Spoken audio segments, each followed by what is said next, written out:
চারপাশে প্রচুর মানুষের সাথে দেখা হবে, অনেক ভিড় ঠেলে এগোতে হবে, অনেক রকম কথা কানে আসবে। শুধু আপনাকে যেটা করতে হবে সেটা হলো ইগনোর। জীবনে কিছু মানুষ আবর্জনা ছড়াতে আসবে, তাদেরকে আগাছার মতো উপড়ে ফেলে দিতে হবে। লাইফ আপনার, বাউন্ডারিও আপনাকেই সেট করতে হবে। নেগেটিভিটি যেখানে দেখবেন সাথে সাথে সেখান থেকে দূরে সরিয়ে নেবেন নিজেকে। শুনতে খারাপ লাগলেও আপনার কাছের অনেক মানুষ আপনাকে খারাপ দেখতে চায়। তারা চায় সহানুভূতি নামক মলমের তলে একটু কাটা ঘায়ে নুন ছেটাতে। আপনি সিম্পলি সেই সুযোগটাই দেবেন না। অযথা তর্কে যাবেন না, বোঝাতে যাবার কোনো প্রয়োজন নেই।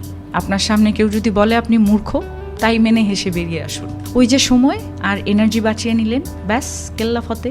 যে যা বলছে শুনে নিন, আর মুচকি হেসে শির দ্বারা সোজা করে নিজের সিদ্ধান্তটা নিজেই নিন।